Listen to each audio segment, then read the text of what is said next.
Hello and welcome to this Brand Square live webinar featuring SGK's APAC Director of Growth, Kathryn Sloane, and Anthem Strategy Director, Benjamin Chong. Kathryn and Ben will be covering Men's Beauty Goes Big in Asia. What can Western brands learn? My name is Stephanie Campbell, and I'll be your moderator for today. Before we get started, I would like to cover some housekeeping items. This webinar is interactive, so we encourage you to submit questions at any time during the presentation using the question chat panel on your screen. We will be monitoring the questions and will address them at the end of the presentation. We will also record this webinar for future viewing and will send out a link to the recording in a couple weeks. Please join in the conversation on Twitter using the hashtag BrandSquare. And with that, I will hand it over to you, Kathryn and Ben. Thank you. Okay, so thanks for joining us in today's Brand Square session, everyone. Proudly presented by Anthem. As Stephanie said, we'll be discussing power shift in men's beauty and exploring some of the changing facets of the men's grooming category. To reiterate, my name's Ben Chong. I'm Head of Strategy for Anthem Asia, and I'm currently dialing in from Tokyo. And good morning, afternoon, and evening. I am Kathryn Sloane, Director of Growth for Asia Pacific. I'm dialing in from Singapore. So let's get started, shall we? So a man-sized opportunity. I think that since the term metrosexuality was coined back in 1994, the whole male grooming market has been tipped to be a potential billion-dollar opportunity for brands. And I know that myself, when I was working in London kind of 10, 15 years ago, there was enormous expectations placed on the male grooming market. I think that for a long time the market hasn't really been delivering in accordance with expectations, but this is really starting to shift now. So you can see here from this chart, in 2016, the male grooming market globally is worth $21.4 billion, and that is expected to increase by more than $5 billion in the next 4 years. So a man-sized opportunity indeed. The guys today are photoshopped more than their fathers were in a lifetime. I know some guys that I know maybe more in a day than their fathers were in a lifetime.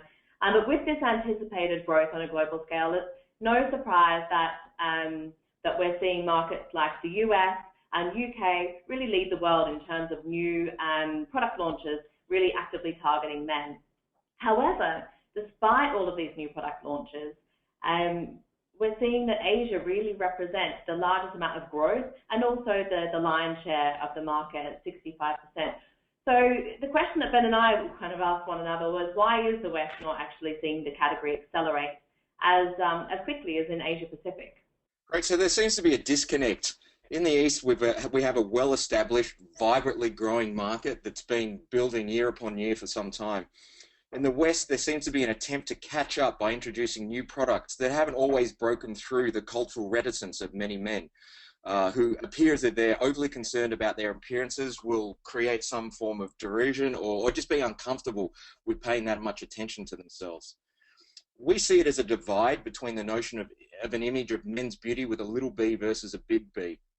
We must stress we don't see this necessarily as a cultural divide of East versus West. It just happens that the particular trend has elevated itself, particularly from Asia, from Korea and Japan at the moment. Little B Beauty comprises traditional products for routine maintenance and instant results. So we're talking about, the core four, as we say, a limited regimen of shower, shave, deodorant, and maybe moisturizer. With Big B individuality and self-expression, getting to a daily or even an attainable beauty goal is the ideal state that they want, and it's an outcome that translates into a willingness to expand the grooming products that they use daily. Little B brand owners focus on convenience and problem solving, basic hygiene, shaving comfort, oil control, or multifunctional products. Little B products have been around for a long time, and their underlying message is often get cleaned up and then get onto more important things, your day-to-day life, or maybe your experience with your friends, your social life of going out and drinking and playing sport. So what's triggered this explosion of growth? Some people have attributed it to camo creams used by South Korea's military, alongside the widespread impact of K-pop culture. We had many sort of people sort of explain from a Korean perspective that with the idolized nature of K-pop culture and then going into the army and putting on very thick camo creams, the outcome of having sort of bad skin wasn't something that men were looking for in that particular culture. So, for example, today, Amore Pacific have responded to this kind of phenomenon with a special military line, which features natural camouflage makeup and post-training cooling and whitening masks to address needs of men who are doing force subscription of some sort.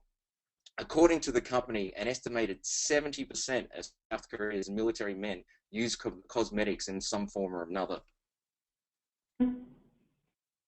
And that sphere of influence that we're seeing from K-pop and J-pop culture is really impacting fashion, cosmetics, beauty, not just within those markets, but really particularly Asia-Pac, but globally. According to one survey I read, and I think we were reading, I think that South Korean men use on average 13 different products. We know that almost every single personal care line in Korea also has a men's line. And we know that the market has doubled in size in the last 5 years.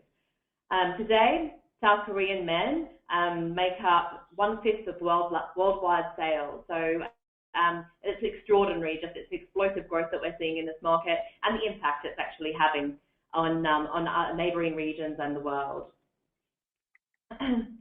One particular neighboring region that is impacting is China. So what we're seeing here, the way that male grooming is taking shape in China, is that men's beauty is increasingly being associated with sophistication and professionalism. I was speaking with a gentleman recently in China who said that being able to demonstrate that you can take care of your appearance, take care of your skin, and take care of yourself is becoming more important to be able to demonstrate your professionalism than it is to be able to play a few rounds of golf.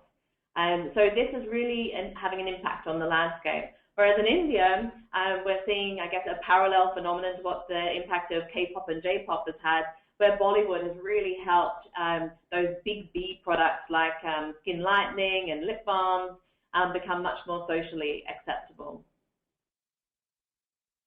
And for us in this part of the world, particularly being based out of Southeast Asia, we're finding the most interesting markets where phenomenal growth is occurring is Vietnam, Thailand, and other Southeast Asian markets. So these are markets where we've got rising youth with more spending money, spending power than their forefathers would ever have had, and this new forms of individualism that we've never seen before.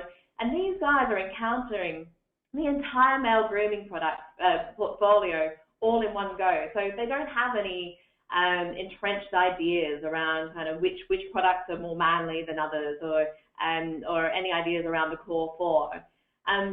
They're encountering everything at once, or are becoming much more open to using a wider variety of cosmetic products, lip glosses, lip balms, BB creams, and foundations. And they're doing so as a way of being able to really demonstrate their newfound individuality and forms of self-expression.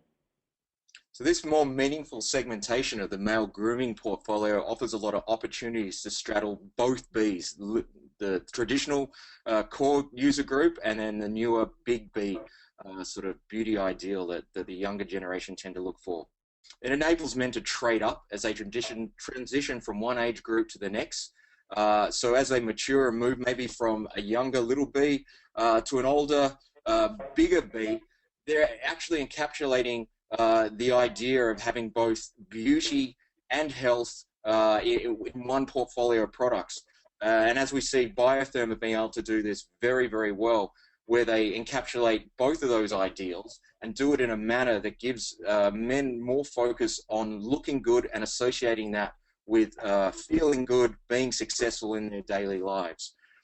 Western brands, however, probably need to evolve a little bit, and we're starting to see that happen with some of the more traditional brands like Axe or Lynx, as it's known in other markets.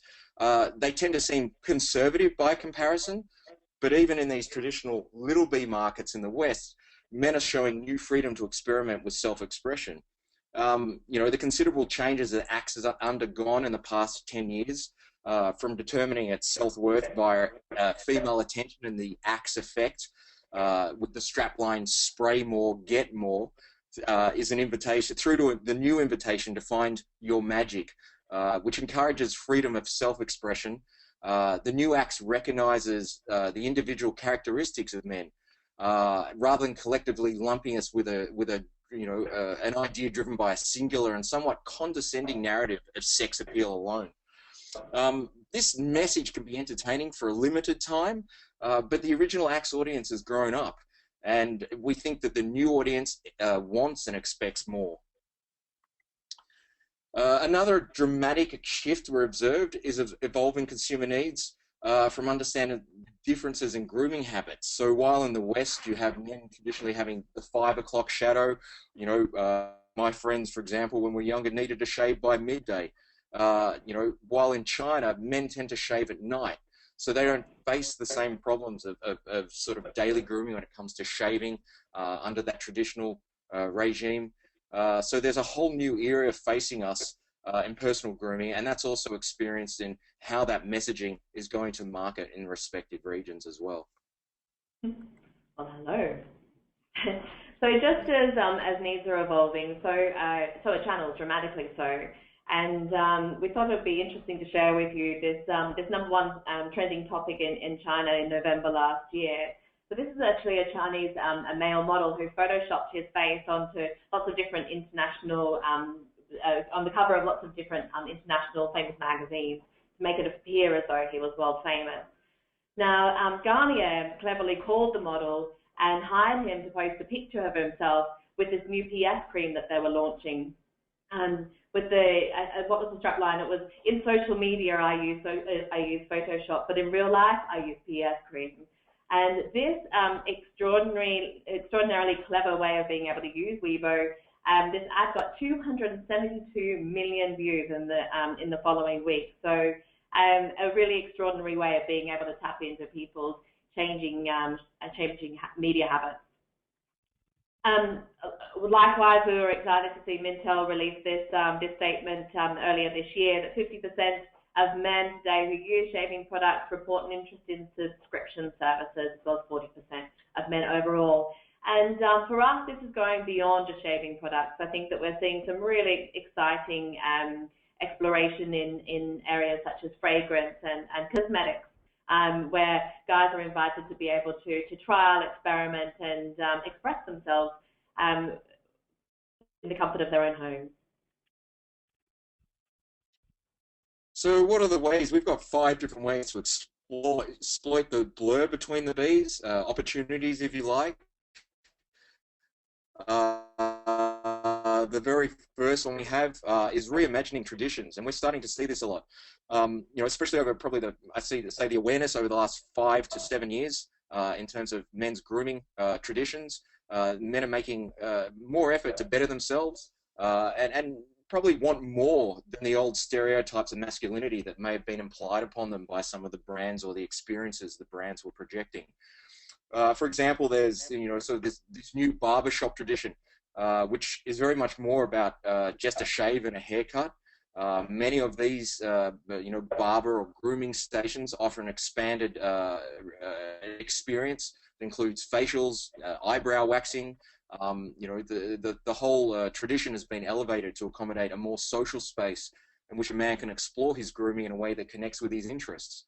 Many of these modern grooming bars are thematic. They may use sports scenes, or they may use an amplified sort of sophisticated men's club. It's a very comfortable place in which you can feel good about yourself, and some of them even share a glass of whiskey or a cigar while you watch sport, or just talk with other like-minded men. Another core area we see of opportunity in exploiting the blur between the little Bs and big Bs is this whole idea of disrupting the fixed routine and understanding changing habits and really building offers according to those changes in habits. So you can see here Olay's launch of an electronic skin cleanser, which you can see just through the visual code that they're using that it's such a natural fit with a core 4 routine. So just a slight extension from your electric toothbrush or your electric shaver. And we're also seeing new rituals and habits being embraced, such as things like shower shave, or I won't go into the below the belt range there, let's keep moving. Okay. So the other way is also to tap into cultural confidence, and we're seeing that sort of resurgence through sort of cultural movements, like the very successful Movember, which obviously addresses the very important issue of men's prostate health, prostate cancer, but does it in a way that uses a distinctly male grooming trait of growing the Mo bros, to really take ownership of men's sort of perceptions of mental well-being associated with their physical health. You know, the old saying about a strong body and a healthy mind has never been more true or important for a large portion of men. In fact, a survey by the Centre for Appearance Research found that probably almost 78% of British men wish they were more muscular, and 1 in 3 would give up a year of their life if they could achieve their ideal body weight and shape. So that's a pretty interesting insight into the current state of how men perceive themselves, but also their internalization of perception of their external selves as well.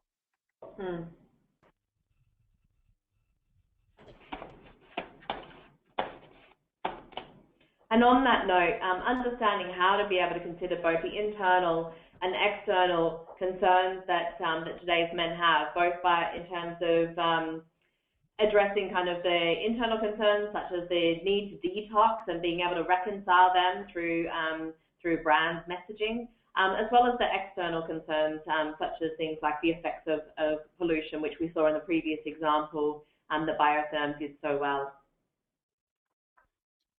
So how do we take this out and actually see it applied in the market? Well, we really believe from engaging from the shelf out, you know, it's building and elevating the dialogue with solutions based on messaging on shelf and at the point of sale. We have a very good example here, which is Gatsby.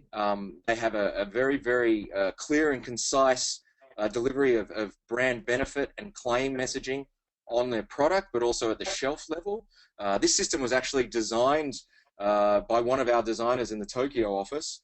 It's been very, very successful, not only in Japan, but throughout the region, in Asia as well.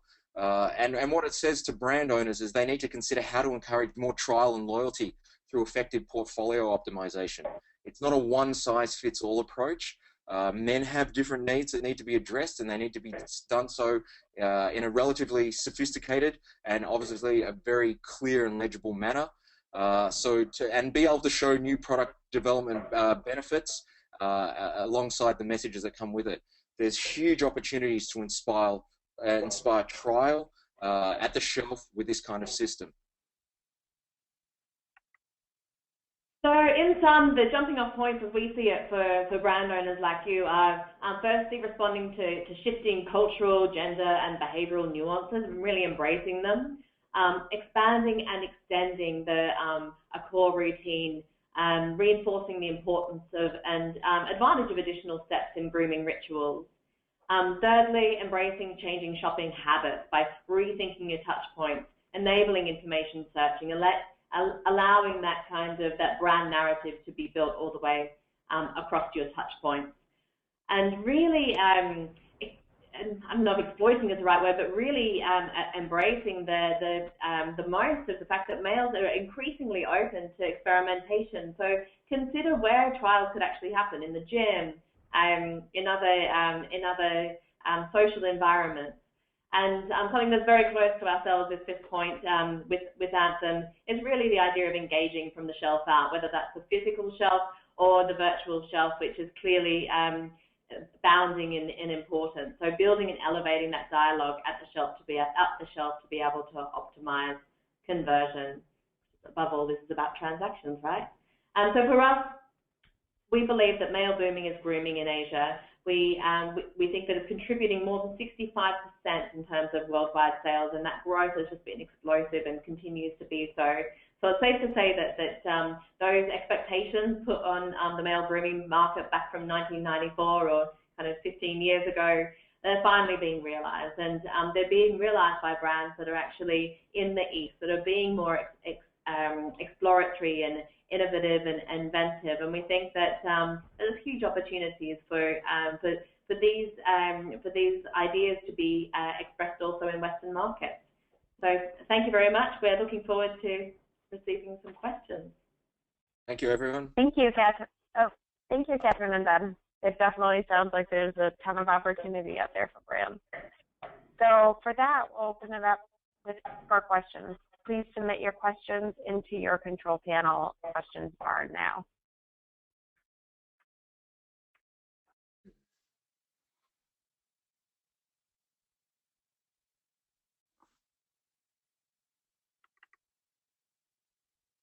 So we have one question come through, and it's a great question. Does this new grooming paradigm that seemed to have developed out of Asia mean we'll see a completely evolved grooming landscape with the more traditional rituals taking a back seat? I don't think we'll necessarily see the traditional rituals taking a back seat. I think there will always be a proportion of the male population in any region who have a limited engagement. They only want to use the functional, more core 4 regimen in how they go about their daily grooming. But what we'll see is an expansion of the middle ground for an audience, generally maybe a little bit older, a little bit more, how would you say, kind of descriptive in their way about they go looking for products, but they may include the core 4 plus 1 or 2 more other products, which they see at shelf as a benefit. So it may be shower shave, deodorant, moisturizer, and then maybe fatigue fighter if they're a businessman who travels a lot as well. So the traditional rituals will always be there as a foundation, but there'll be an expansion potentially of new products being associated with some proportions of the men's daily skincare regimen.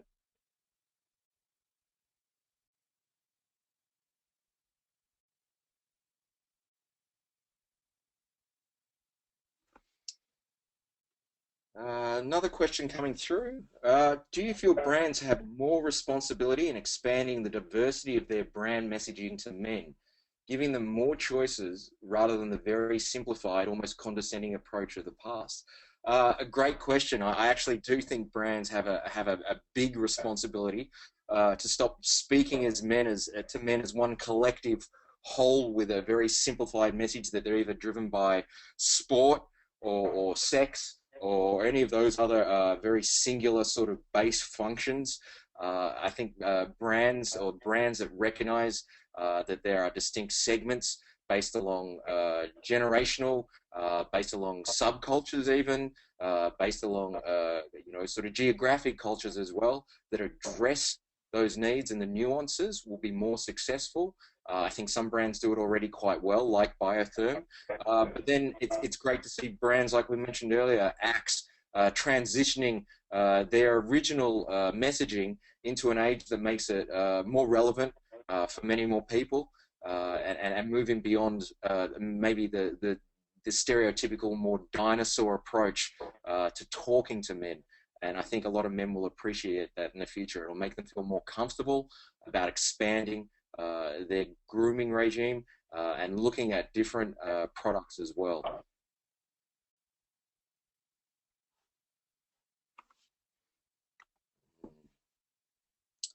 We have another question coming here from Kazuya in Japan. He's interested in knowing which country will be the next big market following Japan and Korea. I'm not sure about there being one singular country being the next big market. I think, as Kathryn quite rightly detailed earlier, we're seeing expressions being created in multiple markets who are taking the leads of Japan and Korea for men to be able to clearly express themselves through their grooming. So Vietnam and Thailand, there are some very interesting outcomes happening there within the category, where they're taking maybe some of the empowerment that's been brought about by this change in products through the lead countries of Japan and Korea, and they're creating their own expressions. I'm not necessarily sure there'll be the next big thing. I think there'll be more a collective accessibility and recognizing that men would like to do more and feel comfortable doing more.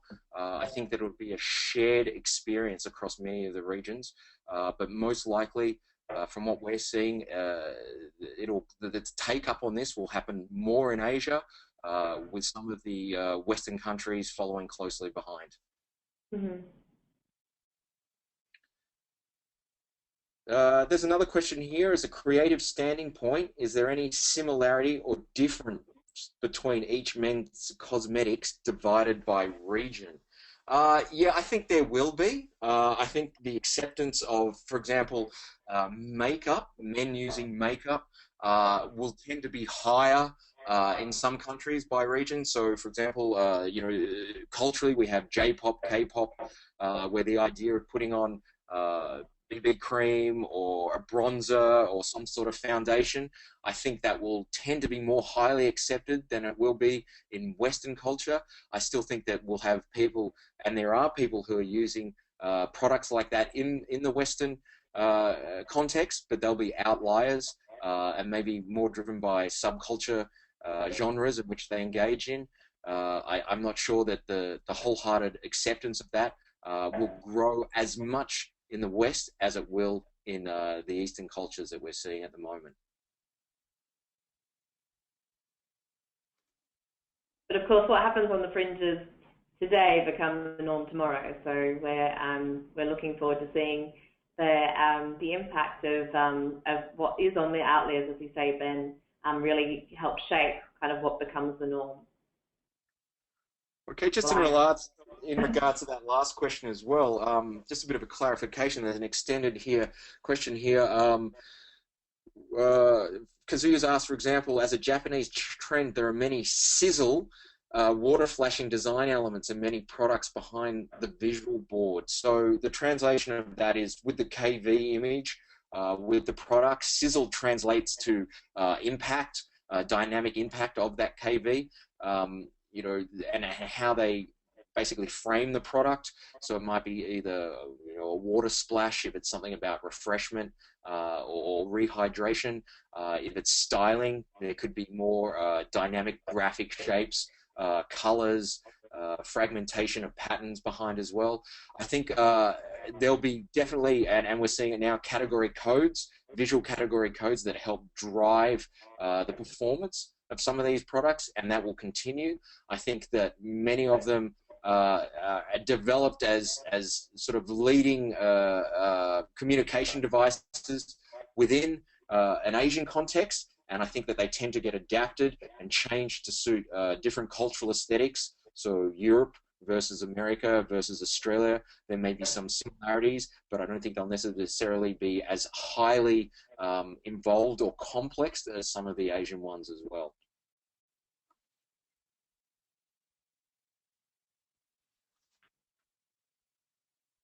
Okay, are there any other questions? I think that's about it. So thank you, Kathryn and Ben. And thank you all for joining us. This has been a great presentation. As a reminder, you'll be receiving an email with a link to the video recording in the coming weeks. And be sure to visit brandsquare.com to register for next month's webinar with presenters Liz Churchill and Lindsay Farrow from Matthews Marketing Systems, talking about variable marketing and coding. Thanks, everyone. Thank you very much. Bye.